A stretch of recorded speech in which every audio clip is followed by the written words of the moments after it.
Saya selalu sampaikan kan, kalau koperasi kemudian punya anggota dan anggotanya hidupnya tidak berubah, saya sering sampaikan bubarkan saja koperasi. Kalau semua koperasi mengacu kepada pola kerja yang dilakukan oleh BMI, kayaknya selesai nih mengenai urusan perekonomian di level bawah. Karena tadi saya lihat di lapangan hampir semua sektor ekonomi rakyat itu ada BMI di sana. Bagaimana ceritanya kok walaupun simpan pinjamnya masih tetap dominan di atas, tapi diam-diam pengembangan ekonomi rakyat dan ekonomi anggotanya hidup? Itu dimulai dari kita kan berkoperasi ini sebenarnya tujuan utamanya itu memenuhi kebutuhan anggota. Nah, kita coba menggali dari pengalaman kita, dari transaksi-transaksi yang terjadi, itu ada potensi di sana, ya, seperti produk kita pembiayaan rumah tanpa DP, terus kita juga bangunan sanitasi, terus rumah gratis, itu dari toko bangunan. Nah, belajar dari sana, melihat peluang itu, dan juga tujuan kita supaya syariahnya makin paripurna, maka kita dirikanlah koperasi di sektor real. Maka lahirlah bisnis-bisnis yang ada sekarang. 2 tahun yang lalu atau 3 tahun yang lalu ya, kita memberikan penghargaan kepada BMI dalam aspek CSR karena rumah tanpa DP. Ya. Sekarang udah berapa Pak rumah yang dibangun? Yang sudah kita serahkan ada 275 unit. Satu unit harganya 30 sampai 50 juta. Di tengah pandemi masih tetap? Masih. Kalau BMI sendiri dengan pandemi simpan pinjam masih bagus? Alhamdulillah udah untung tuh tiap bulan. Sudah untung ya? Tiap bulan. Nah, tadi saya lihat ada toko-toko bangunan, kemudian juga ada retail, kemudian ada beras. Ya. Saya lihat beras BMI. Ya. Tadi ada, mana yang kita beli tadi? Tolong Pak saya. Ini mungkin Pak Kamar bisa ceritakan. Ya. Nah, ini gimana Pak? Ini beras BMI ya. Beras BMI ini kami sebut juga beras new normal. New normal. Ya, new normal. Kenapa disebut new normal? Karena dari padi baru dijemur, kemudian kita giling langsung packing. Ini idenya wakil ketua nih, Pak Radius sama manajer pemberdayaan Pak Roni. Nah, ini luar biasa. Harga mesinnya cuma 7.500.000, yang paling bagus. Sehari bisa giling 300 kilo. Nah, ini cita-cita kita, anggota kita nanti punya bisnis ini. Nah, itu mendapat pendapatan tambahan lah buat mereka. Karena peminatnya banyak. Yang berkaitan dengan pertanian, katanya ada pengembangan. Oh iya, yang terbaru sekarang kita sedang mencoba bebek petelur. Bebek petelur. Kita sudah dapat pasar sehari itu 1.000 butir, dan ternyata dari yang sudah berjalan itu sebulan itu kita dapat keuntungan untuk kita itu 5% sebulan. Artinya perekonomian rakyat itu kalau kita mau garap secara mandiri, nilai tambahnya memang oke ya. Koperasi harusnya di situ, Pak. Iya. Saya selalu sampaikan kan, kalau koperasi kemudian punya anggota dan hidupnya tidak berubah, bubarkan saja koperasinya gitu. Iya. Karena kita akhirnya kan cuma numpang hidup di suksesnya dia gitu. Tapi kita harus bisa membuat ada perubahan ekonomi nggak di anggota kita gitu. Kalau anggota misalkan menginginkan barang lain yang tidak ada gitu Pak. Katakanlah ada anggota yang nggak usah kredit mobil lah, motor aja gitu. Itu bagaimana caranya? Ya sama saja, tinggal mengajukan. Dari pembiayaan kan di Kopsa. Berarti lapor di cabangnya atau di kegiatan mereka yang mingguan itu. Ya, saya pingin handphone Pak, tinggal cerita gitu aja, nanti diproses. Yang dari cabang Kopsa lapor ke manajer di Kopmen, nanti itu aja terus verifikasinya. Oh gitu caranya. Sederhana sekali gitu. Bentar Pak. Oh iya, Kopi dulu ya. Ini saya dikasih kopi asam, ini berarti bagus ya? Mandailing, Kintaman itu semua asam. Saya pernah baca tulisan mengenai kopi Rindu Benteng. Ya. Itu Bapak yang tulis? Ya. Buku apa saja yang Bapak terbitkan untuk anggota selain buku Rindu Benteng? Ya, yang pertama kita ada buku model BMI Syariah. Model BMI Syariah itu kita ingin memperkenalkan bagaimana mengelola koperasi simpan pinjam dan syariah. Kita lahirkan buku itu, dan kemudian semua produk-produk yang ada di kita juga ingin bukukan. Yang pertama dibukukan dulu tentang sanitasi. Dan dengan Pak Irsad juga kan kita nulisnya gitu ya. Kemudian begitu juga dengan Kopi Rindu Benteng. Kopi Rindu Benteng ini kenapa ada bukunya? Karena saya ingin melahirkan kafe yang bukan sekedar ikut-ikutan, tapi ada nilai sejarah, ada nilai filosofinya.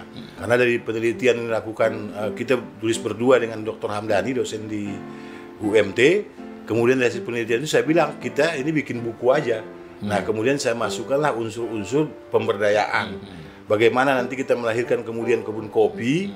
Dari kebun kopi yang ada ini nanti tentu akan menyerap tenaga kerja.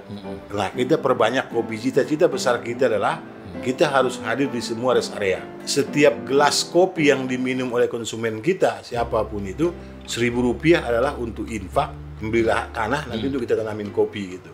Begitu juga di toko-toko yang lain, baik itu toko bangunan, minimarket, grosir. Yang laku hari itu pertama berapapun itu masuk infak. Itu untuk apa? Ya itu tadi, pemberdayaan-pemberdayaan yang bisa kita lakukan. Karena tagline di minimarket kita ini adalah belanja sekaligus ibadah. Kalau koperasi lain kan mengembangkan sayap kemana-mana, Pak? Kita sudah punya juga di Bogor. Di Bogor. Kabupaten Bogor. Pengembangan masih juga akan sama dengan yang lain kira-kira? Kita prinsipnya itu pengembangan kayak apa itu? Obat nyamuk. Oh gitu. Kita melingkar dulu. Iya. Ya, tidak lompat-lompat gitu. Ya, pola orang Tasik gitu. Kredit melingkar gitu sampai ke tengah. Oh gitu ya? Iya. Orang Tasik ya? Ya. Orang Tasik kan begitu. Iya. Bagus, maksudnya bukan negatif. Orang Tasik bagus. Iya, dengan pola kreditnya bagus itu. Saya ingin sampaikan kepada teman-teman, banyak orang nyimpen dana di koperasi dengan harapan dapat selisih bunga atau jasa yang lebih besar. Di Kopsa BMI agak beda. Kita tanya sama Kamarudin, karena ketika orang meletakkan uangnya atau menyimpankan dananya di Kopsa BMI, diingatkan bahwa ini adalah dana untuk kemaslahatan umat, dana Anda dilibatkan, nanti kalau ada keuntungan kita bagi sama, kemudian kalau ada kerugian juga siap rugi.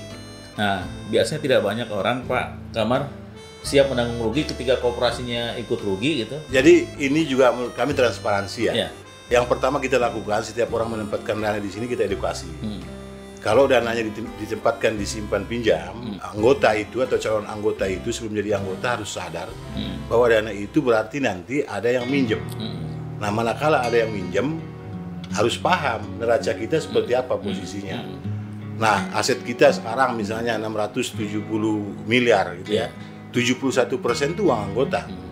Nah, kalau misalnya ada anggota mau narik uangnya, kita lihat di neracanya di mana uang itu. Ternyata di piutang. Berarti kan di anggota lain. Maka yang kita jelaskan ke mereka itu duit ini dikelola untuk bermanfaat kepada orang banyak, karena kita memberikan pinjaman dan pembiayaan ini kan tanpa agunan. Ya, dan kami di awal dikomitmenkan seperti kemarin pandemi, hak-hak anggota tetap kita berikan. Jadi kerugian itu kami tanggung. Kemudian kita kunci cara kerja kita itu dengan tagline yang kita ciptakan. Tagline kita adalah mandiri, berkarakter, dan bermartabat. Mandiri dalam permodalan, berkarakter dalam pemberdayaan, dan bermartabat dalam pelayanan. Apa itu bermartabat dalam pelayanan? Kita mengembalikan fungsi, dan semua harus sadar koperasi ini milik bersama. Permasalahan anggota adalah permasalahan koperasi. Jadi tidak ada cerita di BMI tidak bisa bayar karena usahanya bangkrut, itu pasti kita sedekahkan. Itu Al-Baqarah 280. Orang yang berutang itu jika dalam kesulitan, berikan kemudahan. Menyedekahkan sebagian atau seluruhnya, itu lebih baik jika kamu mengetahui. Kita jalankan itu sejak 2003. Dan sampai sekarang NPF kita sebelum pandemi itu cuma 0,3%. Sekarang pun hanya 3%. Padahal relaksasi banyak kita lakukan, betul-betul. Yang dagang di sekolah boleh nggak bayar gitu. Nah, kemudian di dalam keseharian kita di lapangan juga BMI mulai pengurus, pengawas sampai pengelola, moto pelayanan adalah melayani dengan hati nurani. Jadi tidak boleh melawan hati nurani sehingga kita memberikan yang optimal kepada anggota. Menarik juga ya. Kalau anggota tidak mampu bayar, kemudian bisa diputihkan. Dasarnya agama. Karyawan berapa sekarang, Pak? 956, dua koperasi itu ya. Dua koperasi 956 orang. 56, lumayan, hampir 1000. Dan selama pandemi nggak ada yang dikurangi, Pak? Nggak ada yang di PHK. Nggak ada yang di PHK. Nah, kenapa, Pak? Belasan tahun kita untung. Ini cuma beberapa bulan rugi. Kenapa harus PHK gitu? Kalau Bapak tahu di Kopsah kita, itu yang nyicil anggota itu cuma 30%. Toko bangunan kita tadi omsetnya 2 miliar sebulan, itu pernah di bawah 100 juta. Connect kita kan, connect yang ngangkut ke mobil itu kan digaji UMR itu. Nggak ada yang kita PHK. Kenapa kalau kita PHK? Yang terbayang di kepala saya, kalau itu terjadi kepada saya. Ya, kemudian apa yang terjadi nanti? Saya pulang, anak istri saya segala macam gitu kan.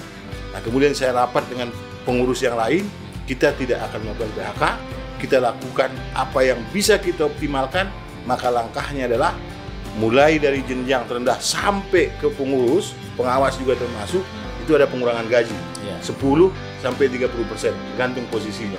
Dan alhamdulillah sekarang di level yang belum 100% hanya top manajemen sampai ke pengawas saja. Jadi tidak ada pengurangan PHK, tapi mohon pengurus dan karyawan bersedia untuk dikurangi gajinya. Kita kembali ke pengembangan usaha, Pak.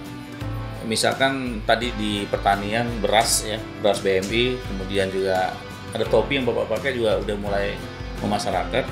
Juga ada handphone, Pak ya? Ya. Handphone. Ya.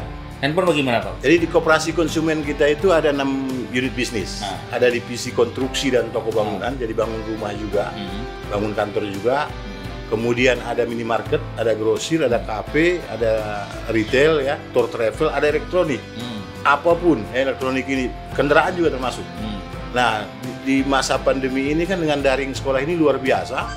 Sampai hari ini nih di bulan Desember ini sudah mencapai 3 miliar.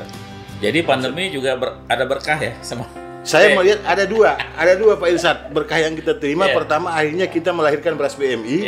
Yang kedua, elektronik kita itu berkibar. Yang menarik bagaimana kolaborasi simpan pinjam syariah dengan sektor real. Anggota kita kan tidak punya kemampuan membayar tunai.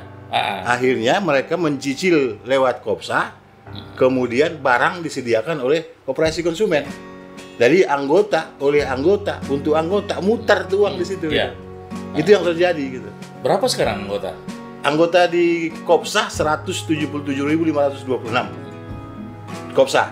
Di Kopmennya 82.500 berapa gitu. Berarti aset juga melonjak lah ya. Nah, di Kopsa itu kan Desember kemarin 602 miliar. Sekarang 670 miliar. Nah, di Kopmennya 19, sekian miliar di Desember 2019. Per November kemarin 24,3 miliar. Naik semua alhamdulillah. Luar biasa. Tidak senaik di masa normal tadi. Dan jadi penyadaran tadi itu menurut saya kemudian diapresiasi anggota dengan melaksanakan hak dan kewajibannya sesuai kemampuan mereka sekarang. Itu yang terjadi. Dan kita juga harus melonggarkan karena koperasi ini milik bersama.